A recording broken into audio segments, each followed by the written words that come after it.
Modi bomb क्यों नहीं डाल रहा है, मोदी क्यों चुप बैठ रहा है.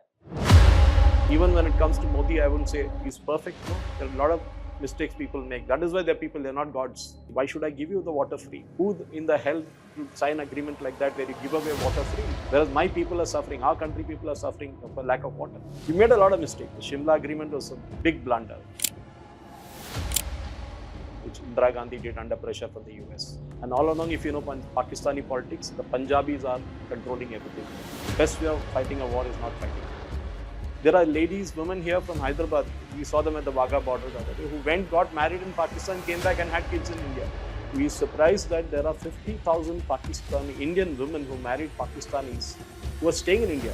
There are 50,000 women who have been now detected who are having husbands in Pakistan, but they keep going there and coming back, coming there and coming back. But do you think having the idea of having two countries like Mahatma Gandhi and Nehru, was it a good decision? Or the blunder. Blunder. Had they waited for 2 more years, Jinnah would have been gone. He died.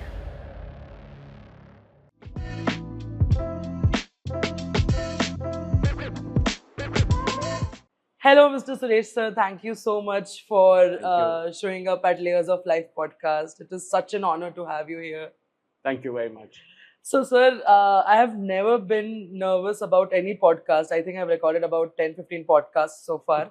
And I've never been nervous because this is the topic that I desperately want to learn, but I don't know where to start from. So, thank you so much for still showing up. No problem. I'm glad to be here. So, sir, why don't you start with a little introduction about yourself? Let us know a little bit about you and we'll take it from there. Well, I grew up in a middle-class family, a railway engineer's son. My father was a bridge engineer, and we were located to Hyderabad, Sikandrabad rather, when the South Central Railway started. So initial 3 years of my life was in Madras, as it was called then, and then we relocated to Kachiguda, which is where the railway colony was. And I joined LKG school. It's a Marathi school called D.V. Shrikhande. At that time, it's opposite what is now Badrika College, opposite the other side. So I studied till about 3rd class in that school. Traditional Marathi school it was, but of course English medium. And I have a younger brother and a sister. Both are settled very well now. My brother is in Muscat from the last 23 years now. My sister is in Kerala with her family. She did a MA Political Science from University of Hyderabad long back, 91. And my father was very clear that he wanted one of us to be an engineer, but none of us became. I only wanted to be an architect. That's the only field I liked. I never liked engineering. In those days in 83, 84, there was nothing called engineering per se. You know, the very few colleges. In fact, that time we moved from Kachiguda to Jammu Usmania. We had our own, the father built our own house. It was right opposite the station, and across the road was engineering college, Usmania Engineering College. So I grew up seeing Usmania Engineering College, and right across the road was Professor Bashiruddin, who was the head of the department of Usmania journalism, father of Syed Akbaruddin, who became India's permanent representative to UN then. Wow. And I used to always have this fascination for journalism. In a sense that I liked to write. So from my school days itself, my English teacher, she is no more now, God bless her, Farkunda Karimullah, I studied in Model High School, Usmania University. What suggestion or advice do you have? Like if, people want to get introduced to the world of politics or what's happening in India, I think the first thing, and I learned this the hard way when I was in Apollo Health Street, because we used to have clients almost every day from the US, Europe, you name it. And they were the biggies. You had the Allscripts, you had GE, you had Nokia, you had everybody who's in the field, TCS, Microsoft. And they used to all come and spend an entire day with us. We used to show them what we are doing and everything. And at the end of the day, we used to have a dinner in the evening at a 5-star hotel or something. And that's a time when you don't speak business, you are more relaxed. And most of the clients who come from abroad are always inquisitive. And those, we are talking about around 2007 to 2009, 2010. India has still not been in that big league to speak of. We were still considered a backward country. So they were always enthused and asking us, what do you guys do really? I mean, what is India all about? Or how are your education here? Why do people come to US for doing their MS, not do the MS here? They do the basic graduation, but then they go and do the MS there. So why doing all this kind of stuff? So this is where I started realizing that disseminating knowledge is very important. We need to tell people that, this is what we are doing. And suppose somebody asks you in today's context, somebody asks you, what's Ukraine war got to do with, distribution of grains? What about rare earths? Various things, they can ask anything under the sun, a client. Then how do you respond? Because I've seen this, I go and speak in so many colleges, especially MBA colleges and sometimes engineering colleges, and I feel sad for the students, really sad. I'm not talking of the top line. The top line anyway are through. There's no issue. If you're an IIM, you crack the 99.9 percentile, so obviously you're good. Only the professors add a bit more masala to you and you are good for the market. I call it the ganne ka ras concept. If the ganna is good, the juice is good. The ganna is bad, the input is bad. No matter you put adrak, you put lasan, you put ice, you put anything in it, nothing works out. True. Okay, so you can sweeten it up, but it doesn't work really. So I feel that today's students, and I fault the institutions also for it, because they are only concentrated like a horse running. True. With the blinkers on sites. They only are saying, complete your engineering, get a job, go to US, go to Europe, somewhere, settle down, that's it. That's the only thing they have in life. They don't think beyond it. After 10, 15 years, most of the guys are doing the same job which they started with. They would have become managers, that's it. True. But in terms of progression of careers, they get stuck. That's when you realize that the difference between one guy who's gone up and one guy who's still stuck is the knowledge that you acquire, not technical knowledge. Technically, they're all same. It's extra knowledge which you strike up a conversation with a client when you're speaking on a subject or speaking on a point, and then you realize, boss, this is where I have a problem. And I'm not able to continue the conversation, because suddenly in the midst of a presentation you're making to a client in US, he will ask you some obscure question and you don't know how to react to it. It can be as simple as today's situation. Okay, how is India and Pakistan going to fight this war? Is it going to be a conventional war, unconventional war? Is it going to be an economic war? Is it going to be a water war as we are fighting? Is it that way? So today's youngsters don't read. And that is what I fault. I mean, for me, the Economic Times, where I started working as a person, I realized that the Economic Times cover to cover has got so much to read, tons of stuff to read. And even me, when I was still working in Times, I used to buy Economic Times every day. But I never used to read it. I used to take time and come on the weekend. I used to read up. I'd stack up everything and read. Today, I've subscribed to the digital edition. So first thing I do in the morning is, even before the regular newspaper comes, I'm on the digital one. I look up Deccan Chronicle, look up Times of India, look up Economic Times. I'm subscribed to New York Times. So all these publications gives you so much of knowledge. You sit and read and read and read all day. Whenever you get time, even if I go to a client's place, my phone, my iPad, everything is there. I keep reading from that. It's very, very important. I feel reading is important. Reading is the key. It's totally gone as a very few, I think 5 out of 100 or maybe even 10 out of 100 children today read, because it's only marks and marks that is very important for these people. It's not true. Yeah, you need to have a good academic career, but in my personal experience, when I was also recruiting, when I was in Times of India for almost about 16 years, we used to go to MBA colleges, and out of 100 students, we used to not even sometimes get not even one. And I'm talking of good colleges in Hyderabad, not even one student. They were all good academically, but when you ask something out of the ordinary, they are like gone. So I feel that today, if you're talking of something like, when you ask me this question as to how do you acquire knowledge, it is every scrap of paper that you can lay your hands on. And today there's so much that comes on your WhatsApp. I'm sure from the morning till night, there are hundreds of videos that keep coming, dumping into your phone. There are so many articles that people keep sending you. You get so bored with it that you delete many of them. True. But the point is, we have information overload today. You don't know what to read. True. But then if you decide that I'm going to specialize in something, I'm not going to be a jack of all, I'm going to be a master of one, at least pick up that subject. Say I'm doing engineering, for example, and I want today, everybody talks AI. But other day when we went to IIT and when we heard the lessons from the professor, I came there just to understand from a media perspective how things work. But then when I started learning various things beyond ChatGPT, there is cloud and other things, and the world changed in terms of understanding. It's not that one day class can teach you everything. But I think today's youngsters need to do that. Your core subject is one, but then apart from your core subject, look beyond your core subject. Absolutely. Read. Nobody's going to ask you about coding or anything else or Python and all that, because that is taken for granted that you know that. That is why you are there. Exhausted But market. beyond what? Beyond that, do you know something else that can set you apart from the rest of the 30, 40 people in your office? And that is knowledge. Today, content is king. If you can learn, if you can speak, that is where your value comes in from. For me, clients pay me for it. So that is I realized of late that I shouldn't be giving the gyan free.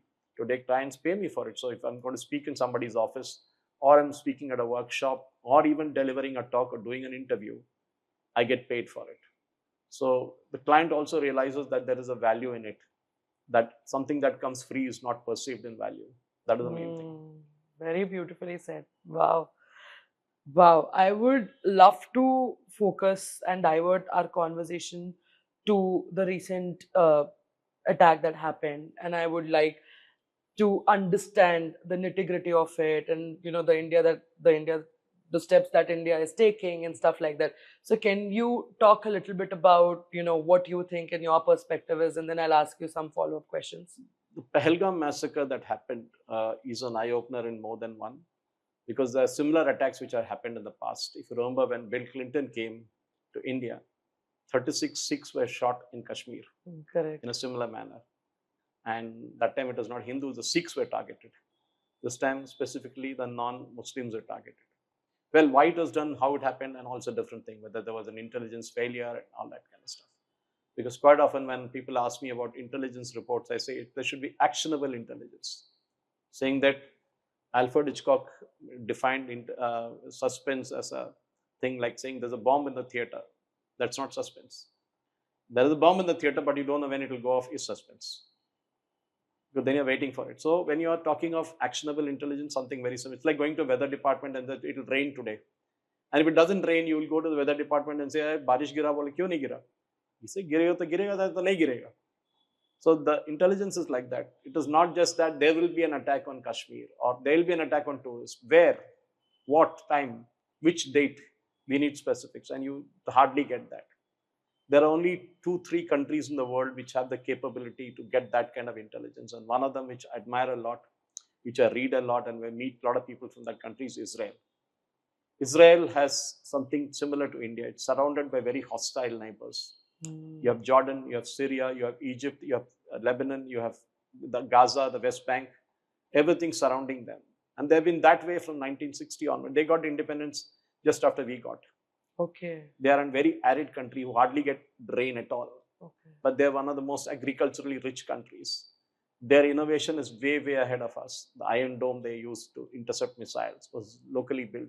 Of course, they had US support. But the point is, what do you do in case of India? How do you respond? Yeah. Now, this incident happened, and a lot of my friends said, "Modi bomb kyun nahi dal raha hai?" I said, it doesn't work that way. The conventional war is fought like that. If somebody does something to you, you go drop a bomb on them. You're fighting with a country which has nuclear missiles, who doesn't have the delivery system to deliver a nuclear missile. So what they'll do, they'll take the unconventional approach and just take an aircraft and drop it somewhere, because they don't have the delivery mechanism. Delivery mechanism is you fire a missile from from Pakistan. That missile, if it is to land in, say, Hyderabad, which is impossible, which is why Hyderabad in the middle of India has a lot of strategic assets, like the nuclear fuel complex, 3 Air Force bases, Begumpet, Dundigal and Hakimpet, which are training, but one is transport. But then they can be converted any day into an operational basis. Correct. So the point is, when you don't have a delivery mechanism, Pakistan is handicapped because the entire delivery mechanism comes from satellite tracking, which they don't have. So it is like taking a Diwali ka pataka, and firing it anywhere. God knows where it goes. So that is where it is. So, but how India responded and how Modi ji responded is, today's war are fought on economic factors also. We've seen Israel fighting with Hamas for the last 2 years now. What has happened? Each time they kill 10 more come up. Each time they kill the leadership, the new leadership comes up. True. You need to hit the snake head. The head of the snake is ISI in this case, which is an arm of the Pakistan army. Correct. You can't hit them that easily. Okay, you're not Israel to go and kill Ismail Haniya or Nasrullah wherever they are sitting. It's impossible for us to do that. Why? Well, Israel cares a damn for the world. They have American support. The Jews are very powerful in the US. They control the media. They control the finance there. the stock markets, everything is ruled by them. India is not like that. India is sitting with a crazy neighbor who claims I have a nuclear missile. 134 of them is what one of the ministers said the other day.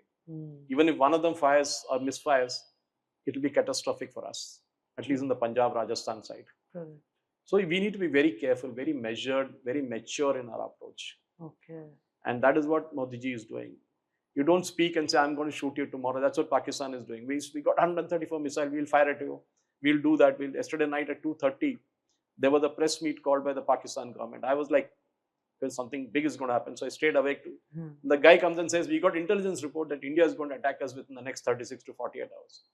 And I go, ye kya cheez hai yaar? Any kid will tell you this. Okay. But we thought at 2:30 in the morning, you go to have something very, very extraordinary. But then I realized he was timing it with the US media time at 2:30 in the morning. That is why they did it. Anyway, so what we need to do or what we should do is a very measured approach. One of the biggest things that was realized recently is the water power that we have. Correct. Water, as they say, the next world war is going to be fought over water. Correct. And this is one such example. Suddenly you realize that you had a water treaty signed by Nehru in 1960, which was stacked up against you, where 80% of the river flow was going unhindered into Pakistan. Now, my question obviously would, why should that be? Who in the hell would sign an agreement like that where you give away water free? Whereas my people are suffering, our country people are suffering for lack of water. 3 are western rivers flowing in from the Ladakh side into Kashmir and then goes into Pakistan occupied Kashmir. 3 are eastern flowing rivers which comes into Punjab, flows in from Punjab into Pakistan. Now what we have done is we have shut off one totally, Chenab, and we've released the water from Jhelum totally without any notice to Pakistan. So what has happened today, even the Pakistanis are threatening, saying that if you stop the Indus Water Treaty, it is war. So remember, without firing a single bullet or a missile, we have created so much of fear in them because 80% of their Sindh and Punjab agriculture depends on this water. But why did we come up with this solution this time and not the previous time? Good question. Even when we were at the peak of 3 wars, 62, 65 and 71 and even Kargil, we never thought of this. Okay, we never thought of this because it was considered that you cannot touch it. This was a multilateral deal. It was signed with the World Bank in place. God only knows why the World Bank came in. This water has nothing to do with money, but somehow World Bank got into it. But nobody sat down and said, boss, we're going to stop it. We're going to pause it. Baad mein dekhte kya hoga. So that is when the panic went off in the Pakistan side, thinking that, look, Modi did this without even telling us. Okay, and that is what the game is all about. Today, international diplomacy is all about that. Look at the way US negotiates with tariffs, which is another kind of war. Look at the way Israel does it with the conventional and unconventional approaches. They shut off food and water into Gaza and then hold a gun on the head and say, if you give us all your terrorists, we will kind of then release the food and water for you. Because people, not many are sure, know here, are people who listen to your podcast, maybe not aware that water to Gaza comes from Israel. Okay. The drinking water is supplied by Israel, so they can shut it off anytime. Okay, and say no more drinking water for you. But that's a humanitarian crisis, and that's exactly what we did. Okay. Today, Pakistan in another 6 months, because we don't have any big dams on Indus River system. Correct. 3 of them which flow from the western side. It starts from Ladakh, and I've seen that beautiful river Indus in Ladakh. It joins up at Zanskar, and then it goes on to the Kashmir Valley after that. So we made a lot of mistakes. We didn't build dams. Correct. But we can today take the water and turn it around and make it into a canal and send it to Rajasthan, Gujarat and all that. That is very easily doable. Okay. Not a big thing. Okay. We put 100 bulldozers and put one canal. And if you're technically speaking of an international size of a canal that we have, like the Satluj Yamuna Canal or even Rajasthan Canal, with the 16 RTC buses side by side. You put 16 RTC buses side by side is one canal, width of a canal. But we have also signed the treaty, right? So we are also obligated to kind of... No, see, the Pakistan has violated many times. Okay. After Modi government came in, Modi government wrote to them thrice saying that we need to renegotiate. They didn't even respond. So things have changed. The population in 1960 is not what it is today. Correct. I have water needs in my country. Why should I give you the water free? Okay, we have the lower riparian state, all that formula where water from one place needs to flow to another place. I give an example. It's called million acre feet is a water measurement, usually measured in cusecs here, but what we call it is a million acre feet for big rivers. and Indus is a big river. 1,000,000 acre feet can flood Delhi, entire Delhi, with 3 feet water. Okay. 3 feet water in entire Delhi is 1,000,000 acre feet. And the Indus water system with the 3 rivers, including Indus, generates 350 to 425 million acre feet every year. Which means you can fill up Bhakra Nangal and empty it 25 times. That's how huge it is. Even if you shut off 20% of that or 30% and take it by way of canal into India, into Gujarat, into Rajasthan, into Haryana and other places, which is easily doable, then Pakistan will go dry totally. 16% of the electricity is generated at Mangla Dam, which is located, which also serves as a water pipeline for the Sindh and the Punjab region. And all along, if you know Pakistani politics, the Punjabis are controlling everything there. Correct. The army is controlled by them, the land gentry is controlled by them, the economy is controlled by them, everything. Sindh has been neglected for a long time. Baluchistan, of course, is gone beyond recognition. It's a very arid country. They need water desperately. So Sindh never was getting water for the last 10 years. They were getting neglected totally. Now there's going to be an internal war in Pakistan for the water. Saying, Pani do hame. Correct. And that is where it's going to be. And that is exactly what Modi ji did, the first step. Now, militarily, there are many things. Yesterday night, we believe that the army and the navy and the air force were given a free hand and said, you do what you want. But is it in action right now, the Indus Treaty Ka? Because they are still receiving the water. They're still receiving, it's not a tap which you can shut off. Yeah. But there are dams on the Jhelum, there are dams on the Chenab, on the Ravi and the BS, which you can shut off. Okay. Because just to build the infrastructure also, it is going to take us a while. But there are many times, Krishna Ganga is a big project that we have, which Modi ji inaugurated. Huge dam. Because of the condition that we had, that we couldn't build any dam on Indus and the 2 river systems next to it, we couldn't do anything. Okay. But now we can divert water. Nobody said you can't divert water. So we will divert water. पानी जब आएगा हम दूसरी जगह और कहीं छोड़ देंगे उसको. खत्म. So what will you do? You can't do anything. So it's a threat. End of the day, it's not like you've got a tap, you're shutting off. There is no water in the bucket. No, it doesn't work that way. We will play the game, but this is one game which we played without as I said, without firing a single bullet or even a missile. We achieved what we want. But India is definitely not going to sit quiet. We are going to kind of do something. We will do. We'll do it at our own pace, at our own time. You don't announce the Chanakya Niti works like that. If you read The Art of War by Sun Tzu, it is like that. Battles are won more by not fighting the battle. Wow, very well said. And attack an enemy when he's least prepared. Right now, they're prepared, sitting there. After 15 days, they'll get fed up. Koi nahi aa raha, kya ho raha hai? And after a month, they will give it up. True. And that's when the problem, that's when you hit. They're expecting everybody to hit them from the eastern side, which is Rajasthan, Punjab, Jammu, Kashmir. How about hitting them from the other side? How about hitting the Karachi harbor, which we did in 71 and destroyed it totally? We made a lot of mistakes. The Shimla Agreement was a big blunder, which Indira Gandhi did under pressure from the US. Can you tell me more about this? The Shimla Agreement was signed in 1972 after the Bangladesh victory. We gave away a lot of land to Pakistan. For example, we were sitting in Lahore. Okay. Our army was sitting in Lahore. And Indira Gandhi just said, take it back. Otherwise, we could have been controlling Pakistan today. 16,000 square kilometers were given away by Indira Gandhi to Zulfikar Ali Bhutto. 600 and odd square kilometers in Jammu and Kashmir were given back to Pakistan. God only knows why. She was supposed to be a very tough lady and all that. But if you look at the agreement, it was totally one-sided. We gave away whatever we had. We had 90,000 prisoners of war with us, from brigadiers to Jawans, from the Bangladesh side, East Pakistan. But we had 300 and odd Indian prisoners of war in their jails from ages, from 62 onwards. We could easily bargained and got them back. But Indira Gandhi never did. She just released this 90,000.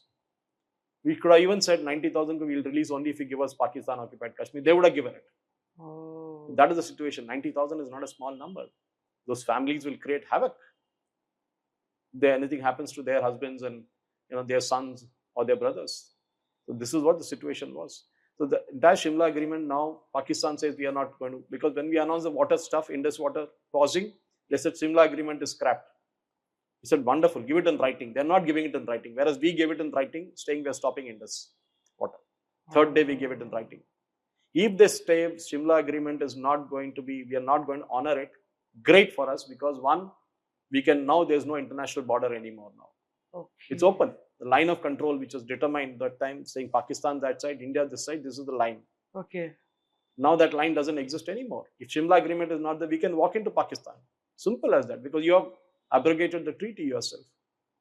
Okay. But this would also create threat, na? Ki... It's a fun, no? You have yourself created a problem. You should know when you're speaking, you can't be blabbermouths. The problem in Pakistan is most of the ministers are blabbermouths. Have you ever heard Mr. Jaishankar speaking anything after this issue? Have you heard Prime Minister Modi speaking except for one public meeting which he addressed in Bihar? He never spoke anywhere.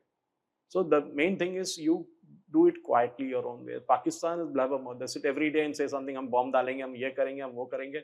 Indian army is like that. Indian army, we're not saying anything. Cool. That is how today's wars are fought. If you become mad and start doing things crazily, then you are not a mature nation.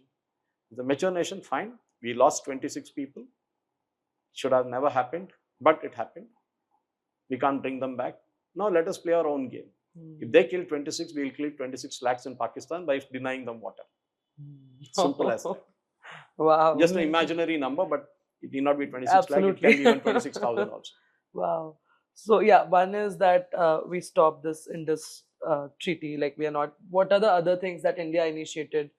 Like Pakistan is leaving and going back home in 48 hours. What do you think about that? See, we're surprised that there are 50,000 Pakistani Indian women who married Pakistanis who are staying in India.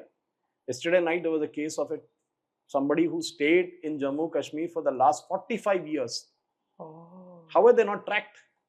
Because the moment anybody from Pakistan arrives in India through a visa and checks into a hotel also, they are supposed to inform the nearest police station that they are there. The hotel automatically informs. Whereas if you're staying in somebody's house, you have to go and register with a special SIB, the branch here, IB branch, and they will track you. My question is, you come on a short-term visa for 30 days or 1 month, or maybe 2 months. After that, how did you stay here for 15 years? There are ladies, women here from Hyderabad, we saw them at the Wagah border the other day, who went, got married in Pakistan, came back and had kids in India. And still retain the Indian passport, which is technically not done. Correct. The moment you marry a foreigner, you have a choice. You have to surrender your passport. But they've been going back and forth. They've been getting visa. Who is giving them visa? And who is tracking them? There are 50,000 women who have been now detected who are having husbands in Pakistan, but they keep going there and coming back, coming there and coming back, having kids here. See, that's a smart move because the kids get Indian citizenship assumption because they're born here. But then their father is a Pakistani. Oh. We don't know. We are talking of sleeper cells, and this is one such example of how things work. Now at least the government has woken up. They're chasing them out. You're hearing a lot of stories in the border, women crying and saying, "Mera pati us taraf baitha hai, mere bacche is taraf baithe." So kya kare? It's your problem. You created it.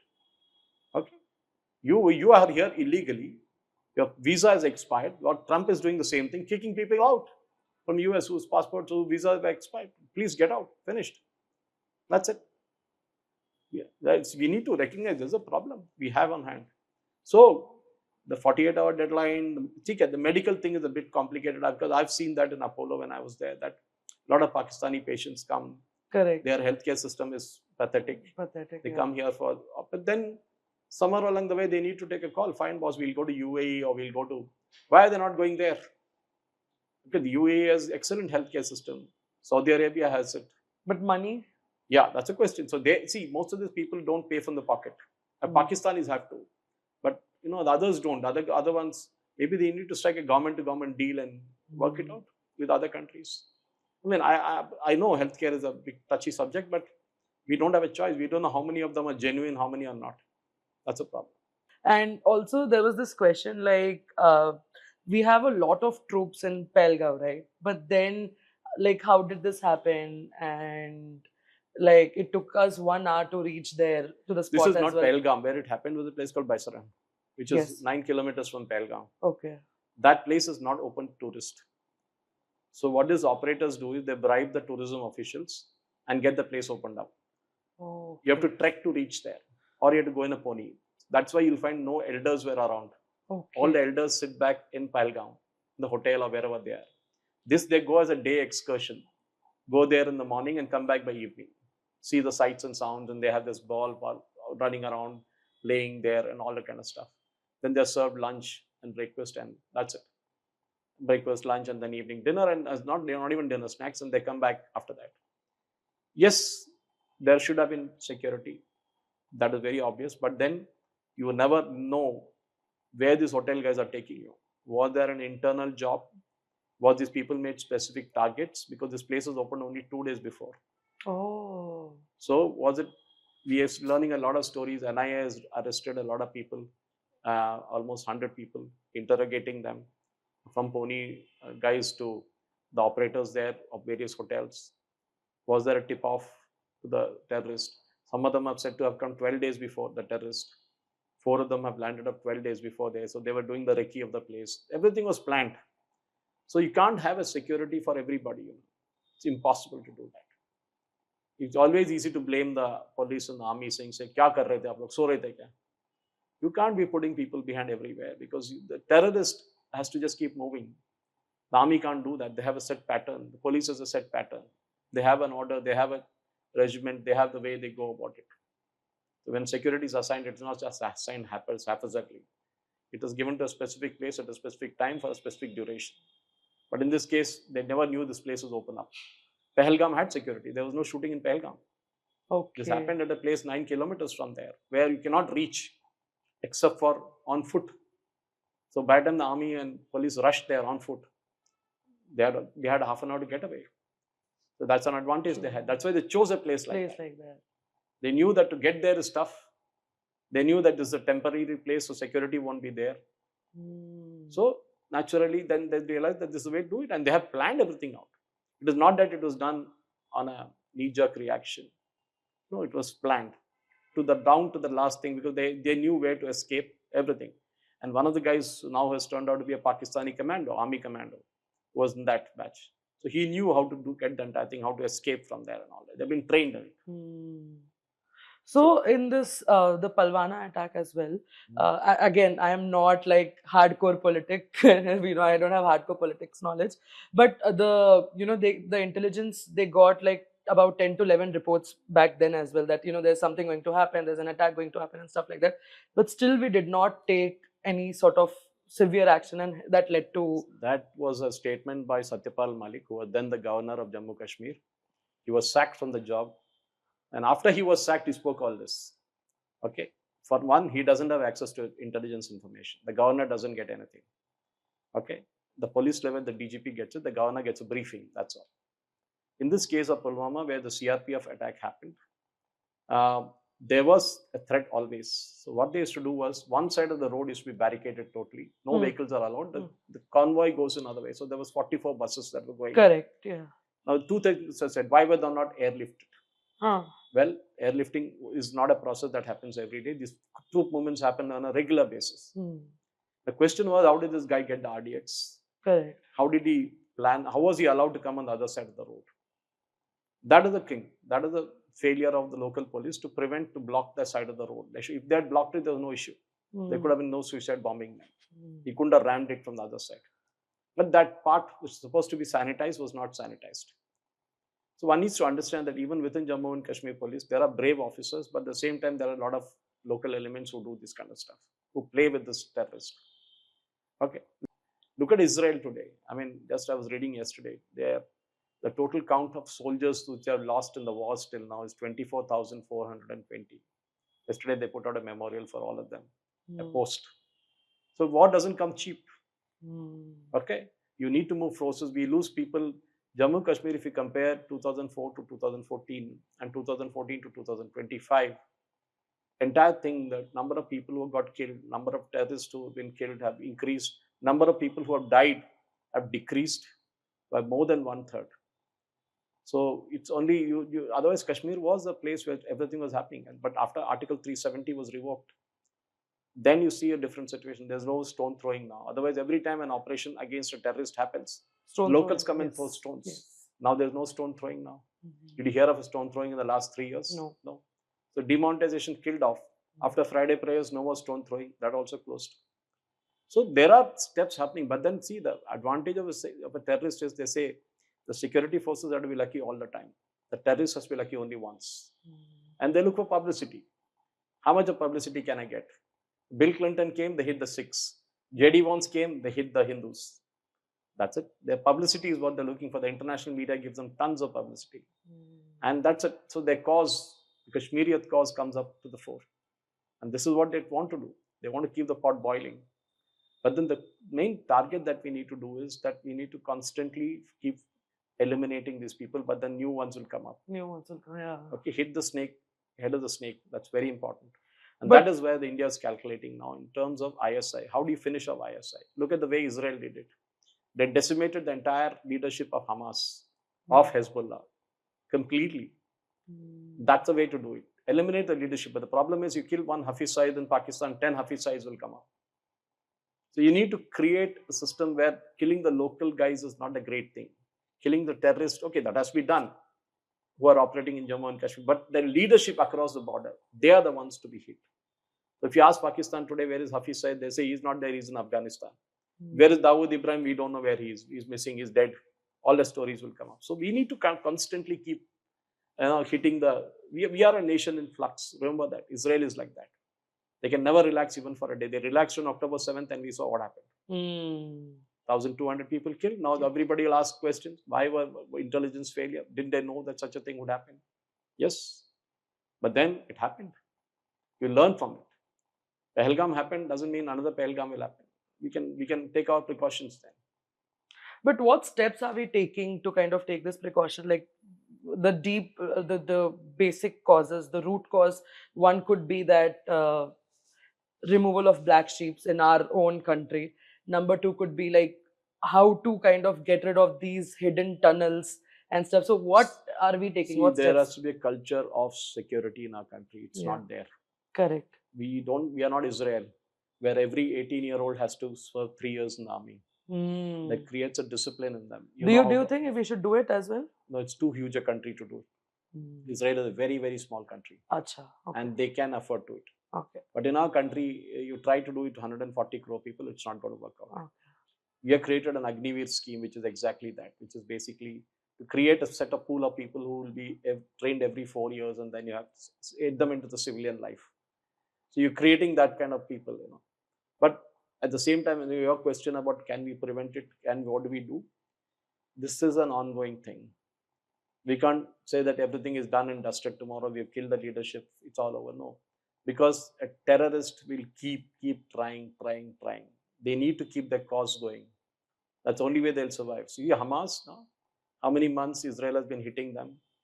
They've pulverized complete Gaza. Still, we are seeing people Israeli soldiers getting killed on a daily basis. So you should be mentally prepared for it. The problem in our country is everybody is an expert.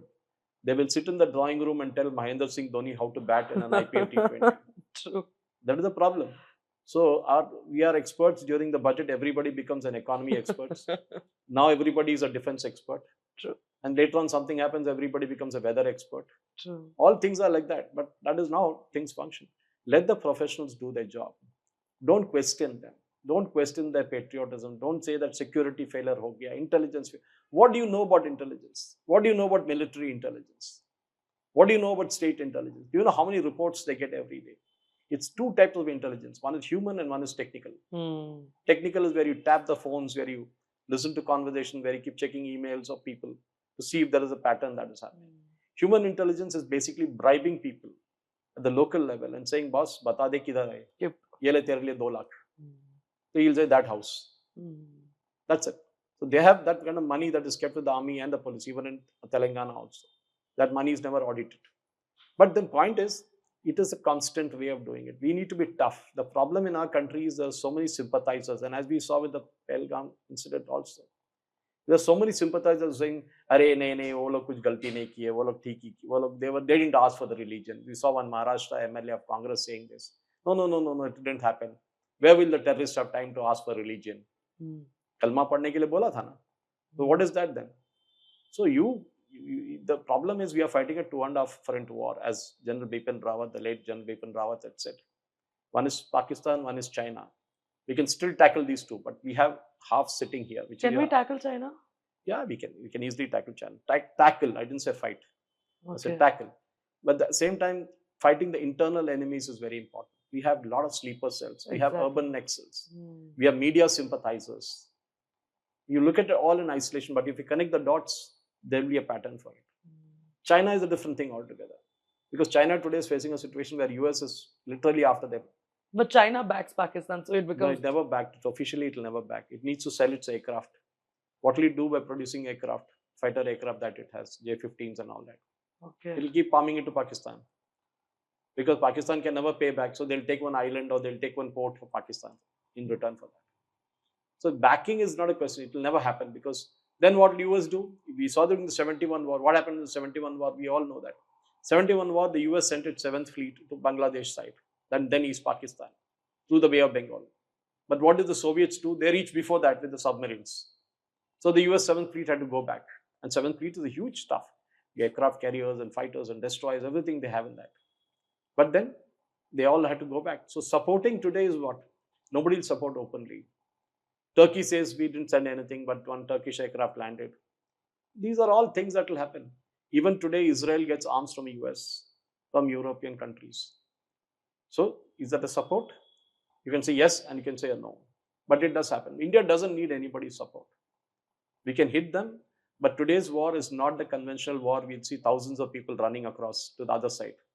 We saw from the Ukraine-Russia war, it's all about drones, it's all about missiles. It's a different kind of war today. It's technically not the old war which he fought. So why religion? Before I ask this question, you said that please trust the professionals, right? And you don't have to, everybody becomes experts when a situation happens.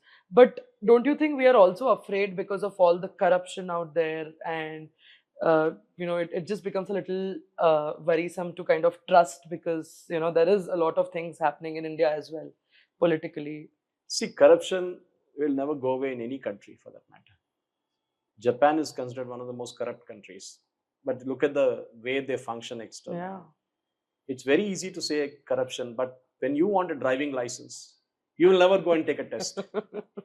You will bribe that guy, agent, and get it done. You are yourself encouraging corruption, and then you'll say the nation is corrupt. You want a building permission, registration, you go to the registration office, you bribe the broker. Because you don't want to run around for 10 days and get it done. I, for example, will never pay anybody. Wow. Okay, maybe because my media clout helps. But even when I went for my driving license renewal after the age of 60, the guy immediately said, "Sir, aapka agent?" And I said, "No agent. You want to give me the thing? Give me to me. I'll do the test. No problem. But if you stop it, I know what to do." Donkey worked. The problem today is that most of us are dependent on these brokers. So I'm just giving brokers as an example. Yeah. Corruption at the lower level happens there. Correct. The bigger level, corruption is a different thing. So it's very easy to say this country is corrupt, yahan kuch hone wala nahi, road kharab hai, drainage kharab hai, wo kharab hai. Point is, what have you done? You see a small accident in front of your office, you'll say, ho gaya so ho gaya, I won't go down. Why should I go down? Phir police station jana padega, headache ho jayega, wo pura nahi karunga.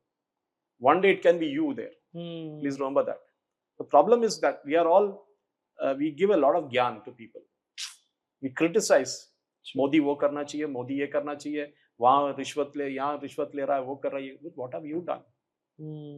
Question is that, have you voted the same people, the corrupt people who come to power again? Or have you voted your corrupt MLA out of power? No, you don't. You don't even go and vote. Most 60% of the urban audience doesn't go to vote. But they give big gyans saying, oh, this is how things should be done.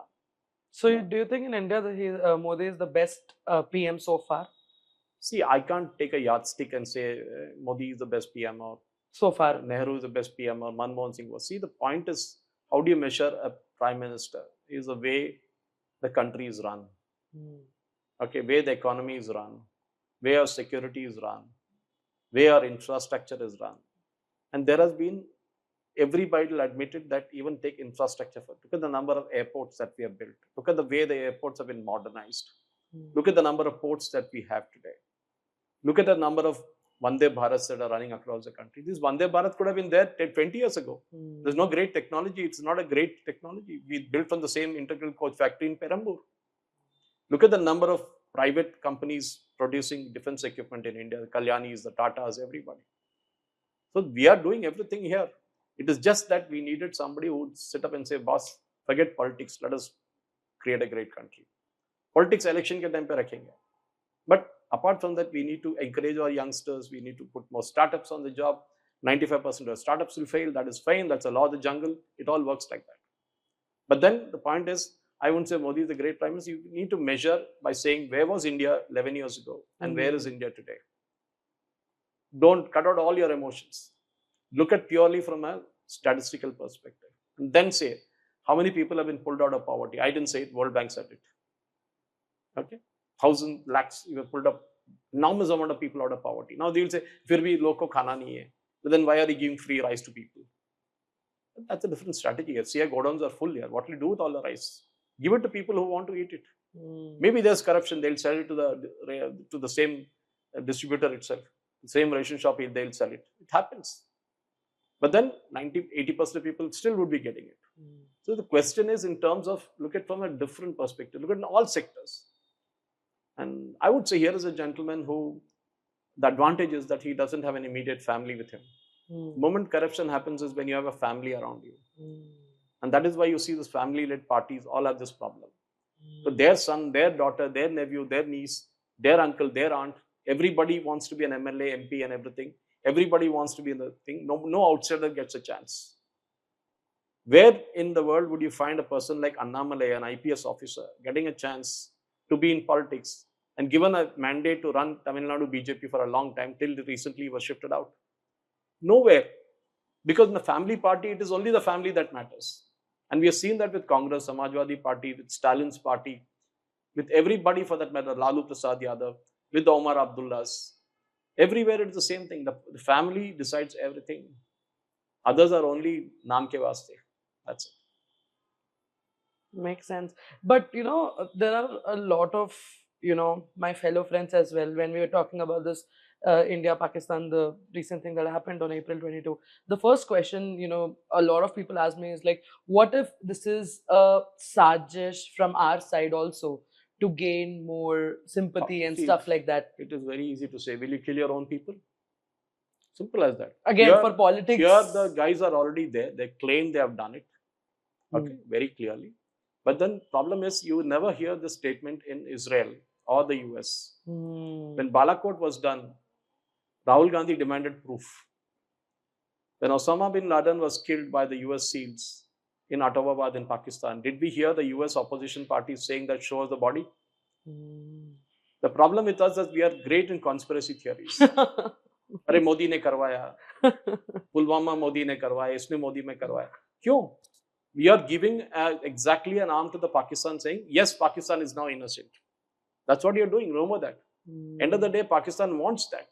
True. Saying you're innocent. They'll kill more people tomorrow and still say Modi ne karwaya. Whereas we all know there is a gang that was there. We know they were terrorists. We know they came across the border. They first admitted, TRF admitted that they did it. When the pressure built on them, 3 days later they retracted. True. So it's very easy to criticize ki Modi ne karwaya and ask you, show me a proof. The first question I ask anybody who says this, give me a proof. नहीं उसने बोला था.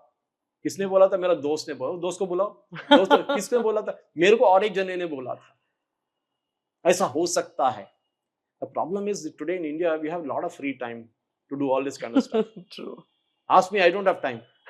Honestly, to do all this kind of stuff. I am a very methodical person who thinks statistically, who thinks strategically and say, boss, why should somebody kill my people? Who gets the publicity? Alfred Hitchcock or was it Sherlock Holmes? I don't remember. When they reached the scene of a murder, the first question they would ask, who benefits from it? There's no, technically there's no election. There's only one Bihar election which is away. Why would he do it now? If he does it closer to Diwali election. Bihar election. No? Why would he do it now? So it's ridiculous that you kill your own, claim that you kill your own people. The people who got killed have seen what happened there. They have no such problem. It's only the people who are sitting outside who have a problem.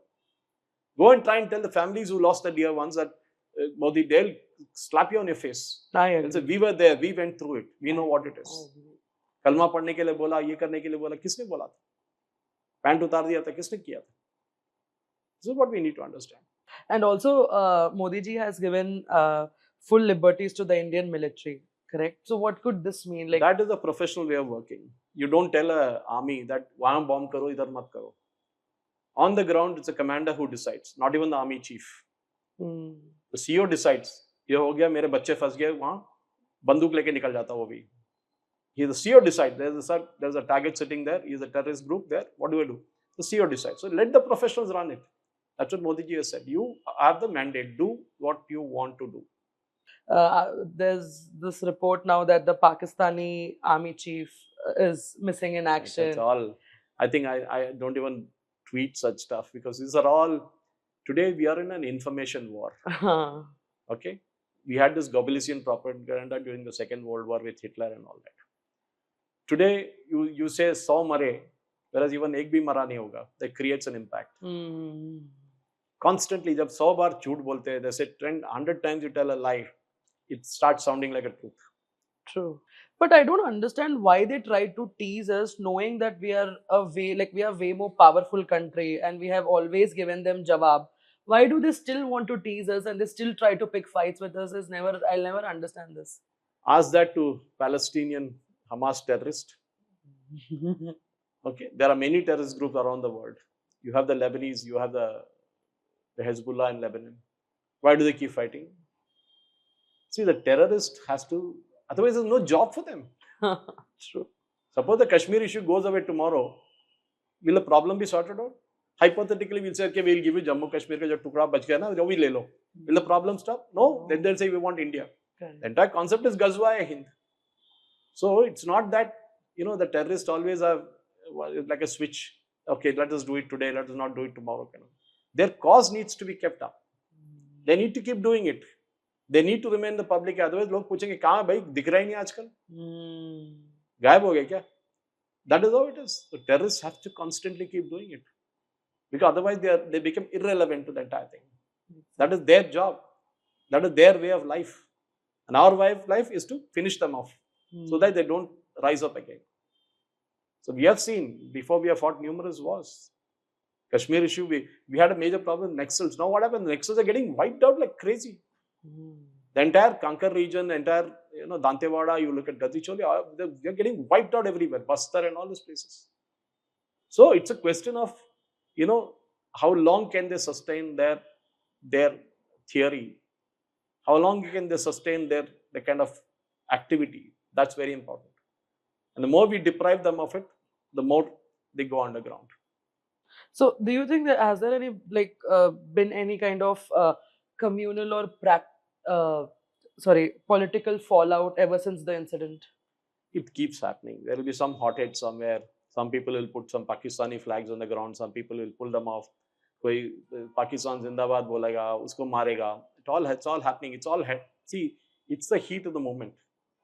Okay? What do you think about that? We are not mature country. Let us understand it. We are an immature country. Oh, okay. Why do you say this? Because when you don't think logically. Modi bomb क्यों नहीं डाल रहा है? Modi क्यों चुप बैठ रहा है? अरे boss, उसको काम करने दो ना. You want everything. You are an expert in everything. As I told you before, when the IPL happens, you are a cricket expert. When the budget comes up, you are a finance expert. When this comes up, you are a defense expert. For everything, you are an expert. Let the professionals do their job. They know how to do it. Don't get emotionally worked up. Okay, all these guys who do narebazi and all that, ask them to go to the border and fight. None of them will go. They are all, armchair experts. They sit there and abuse somebody that they want to provoke people. That is the thing. So today you see an Owaisi is supporting government of India. He's saying Pakistan ko maro, which he never said 10 years ago also, even a year ago also. He was always blaming Modi for it. Today he's saying Pakistan ko, because he realized that this incident has kind of divided people into two. True. The Hindus on one side and the Muslims on the other side. So that is what he's scared of. Otherwise, Owaisi never speaks this language. So suddenly he's saying, Maro Pakistan ko kali khatam kar do. Can it not just be India versus Pakistan, like as countries, and not like India mein Hindu versus Muslims? The problem was Pakistan was, as the Pakistan army chief said the other day, it's a two-nation theory. When India was one country before we got independence, the Muslim League wanted a country for Muslims. But this happened because of British, right? Divide and rule policy. No. It was Jinnah who did it. We gave it away. Mahatma Gandhi gave it away. Gandhi and Nehru agreed to it. saying that we're going to give a country exclusively for Muslims. Mm. Election was held, voting was held in the 1940s among the Muslims in India, saying, do you want a Muslim nation? 97% said yes. Okay. But then 40% didn't go back to Pakistan. They stayed here. Mm. That is the problem, which Ambedkar in his book has pointed out very clearly. Baba Sahib Ambedkar has said the transfer of population did not happen. And that is the root cause for all our problems today. Oh. The entire set of Muslims should have gone there. Entire Hindu should have come here. Because that was a country created exclusively for Muslims. But yeah, thought आया कि क्योंकि मुझे एक different country चाहिए. Why that is how, if you read Jinnah's autobiography or Jinnah's life, okay. Muslim League was that. Hmm. Indian Union Muslim League. The name itself indicates that. You didn't say Indian League. Indian Union Muslim League, and they wanted a separate. They said we can never exist with Hindus. That's what even the Pakistan Army chief said the other day during that speech to non-resident Pakistanis. He said we can never coexist with them. The Hindu religion is such that it accommodates everything. When the Parsis came, we accommodated them. When the Jews came, we were one of the only country in the world at that time which accommodated Jews when they ran away from the land. Landed up in Kerala, in Bombay. When the people from other countries came, Buddhism was created in India. Okay. We are a melting pot of cultures. But do you think having the idea of having two countries like Mahatma Gandhi and Nehru, was it a good decision? It was a blunder. Blunder. Had they waited for 2 more years, Jinnah would have been gone. He died. But then they fell for it. The British had nothing to do with it. British divide and rule was before that. But the moment British, even why? We take East Pakistan. They said Bengali Hindus and Bengali Muslims cannot stay together. The direct action day was that. Oh. Thousands of Hindus were killed. Bengali Hindus were killed in the riots. And then Mahatma Gandhi and Nehru agreed, oh yeah, unko alag kar do, inko alag kar do. So Bangladesh then became East Pakistan. You allowed that to happen. Forget this part of Pakistan. You created one here also. What other blunders can you point out? Like wow, plenty of it. Read the book by C. Shankaran Nair. You must have seen the movie Kesari 2. Yeah, Kesari 2. He was the gentleman who was the president of Indian National Congress, the youngest one at the age of 40, when Mahatma Gandhi and Nehru were never at the scene. He was a member of the Viceroy's Council, and he's written a beautiful book called Gandhi and Anarchy. Please read it. Okay. He shows how Gandhi's policies were so fickle-minded. Gandhi was against industrialization. Can you beat it? He said, no, we should exist only with charkha. Oh. He was against medicine. He said, no, we should not treat anybody. We should only go by what we have. So this is the mentality. I mean, to describe that would take me an hour actually. Absolutely. But the number of blunders he did, Mahatma Gandhi did, was enormous. See, 5 people sitting in a room cannot decide the fortunes of a country. Absolutely. That's what they did. Did you ask Hindus of this country, do you want to divide India and Pakistan? You didn't. You asked the Muslims. You didn't ask the Hindus. Which means you take my land, you cut it and give it to somebody without asking me. This is what I really get angry at, that you have done that. You should have had a plebiscite. You should have had a voting system and say, ask everybody. Should we have East Pakistan? Should we have West Pakistan? Should we do all this? No, the Hindus would have said no. You allowed a partition to happen. Thousands and thousands of people died. People lost their property. A lot of them fled into India. Lakhs of them fled into India. Many were killed. Who did all this? That was the biggest genocide that happened. The biggest genocide. True. And who was responsible for it? It was Gandhi. Because he was insistent on this. He never thought that this would happen. Then why does he still receive so much love? Where? I mean, ask today's young generation, they won't. Yeah, they would not accept. Like my brother also is against. See, if you are a logical person, you will not accept it. True. The problem was, somebody said he's the father of the nation. Then they said, put an RTA and said, give me who proclaimed him as the father. They said, nobody proclaimed him. Self-proclaimed ho gaya. Chauri Chaura happened. You know what happened there? That particular incident. It was waiting to happen. You encouraged people to do non-violence and it ended up in violence. It is a fashion, okay. But look at Subhash Chandra Bose. He got us independent. He put the first flag in the Indian continent, subcontinent. Where? In Manipur. Then in Andamans. And if you look at Clement Attlee, was it? I think he was the Prime Minister when India got independence. He was asked, why did Britain give India independence? He said, because of a gentleman called Sardar Vallabhbhai. Because Subhash Chandra Bose. Wow. Because of Subhash Chandra Bose, the British decided to quit because he had creating havoc for them, sitting with the Japanese across in Burma and attacking the British forces, attacking the British Navy, the British Indian Navy, British Indian Army. It is creating enough havoc. He said it's not for this non-violence and all that nonsense. We are giving it because of this. We can't handle this guy anymore. Yet, where is Subhash Chandra Bose in history? Nowhere. This is a gentleman, Shankaran Nair, who literally shook the British Empire after Jallianwala Bagh. Yeah. Mahatma Gandhi refused to intervene in the case of Bhagat Singh. Why? He didn't. He allowed him to be hanged. He was asked to do it. He said, no, I won't do it. I will not defend him. There's a lot of things, if you start speaking like that in history, there are a lot of things. Bhagat Singh, Rajguru, and all these people are called terrorists. Correct. Imagine. Our history books at that time, we said it. We never tried to correct it. The British said it. Mahatma Gandhi didn't say a word about it. He was very selfish. Let us be very careful. He was building up an aura around him. True, he must have mobilized, galvanized a lot of Indians. But there are ways we could have got. The British would have left India in 1921. Look at Shankaran Nair's book. They were ready to leave. But then they realized this man is not, he's kind of pliable. We can play around with him. We can divide India. Otherwise, we would have got the entire chunk of India as it is. But today, we have created so much of confusion in this country, is all because of starts in the 1940s and goes on to 1970s and 80s. So all these Indus Water Treaty, Shimla Agreement, there are a lot of other things that happen. You know, even Ambedkar for that matter, even when he was in the government, he walked out of the Nehru government. He threw the resignation letter on Nehru's face and said, I'm getting out. Because you are trying to create a condition for Muslims in India. You are kind of partial to them. We also have rights, he said. And what happened? Twice Ambedkar was defeated in the elections. Twice to the Lok Sabha. Who defeated him? Nehru. The Congress candidate defeated Ambedkar twice. And one was Ambedkar's own secretary, which Nehru bribed him and got him this side to defeat Ambedkar.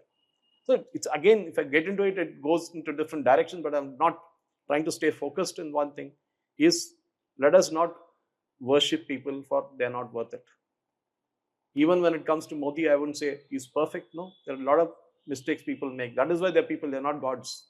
So only gods who don't make mistakes. What are some mistakes that you don't like about Modi? Well, I still feel that he should have been tough with Pakistan earlier itself. Okay, he should have been tough with the Rohingya refugees in India. He should have bought in the Uniform Civil Code long back. He should have just wiped out the Waqf Act itself instead of amending it.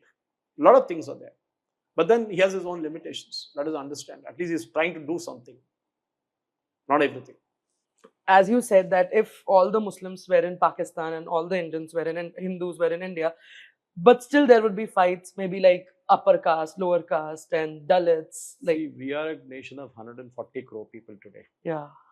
These are inevitables. We are not a New Zealand or we are not a Switzerland. If you look at any country in the world today which is big in size, there are issues. Look at China. China itself has a problem with the Uyghur Muslims and all that. Look at the Soviet Union, now disintegrated. They have problems. Ukraine, Russia, Kazakhstan, Turkmenistan, Armenia, Azerbaijan. Everybody has problems. Every country has problems. The Wales don't like the British. The Irish don't like the British. The British don't like the Irish. There are a lot of issues like that. The problem is, we take one small problem which happened and then blow it up. True. And say, ye pura desh ka yehi haal hai. True. Remember, that's only 0.0005% of that issue. You make it sound like it's 50% of the entire nation's issue. True. We have caste inequalities, yes, but they have changed a lot from those days. True. It was before we had reservation system that has to a large extent sorted out the issue. There are still a lot of, it's a huge country. We are a country which speaks 3,000 odd languages, dialects. Even within a place like Nagaland, there are 97 tribes which don't talk to each other in the same language. I'm just giving you one small place. Wow. we have discussed about a lot of things, and thank you so much for, I mean, I was sitting like this little kid who's, suddenly getting so much of amazing information that I have never heard or learned, as you have said it before. So what is that, if you want to sum it up, just the Indian Pakistan recent attack and what we have done, what would you say in just 2 sentences? I said just leave it to the professionals in the armed forces to deal with it. Let the foreign affairs be dealt with Jaishankar and his team. Let's not get emotional about it. Yes, people died. If my family member had died, I would have reacted differently. But we have lost people before also. It's a question of how we deal with an enemy. I think we should read Chanakya Niti. We should read The Art of War by Sun Tzu, all these books. You will understand. You will read biographies of generals and leaders who fought wars. And suddenly you will realize the best way of fighting a war is not fighting it. Thank you, Suresh sir. Thank you Welcome. so much for coming. I mean, I'm just so happy that I got to learn something new, and thank you so much for your Thank time. I'm so sorry that I kept asking you a lot of questions, No, but it's wonderful. a lot of questions. We'll come back another day and we'll discuss a lot more in specifics. Please, okay? please, I would Whenever be more I than find happy. time, because my time is kind of juxtaposed with a lot of other things that happen Yes. around. So I need to find some spot. Yes. And then If we not, meet I will move to Alwal, but I would That's love fine. to have another session with you. Sure. Thank you, sir. Thank you very much. Thank you.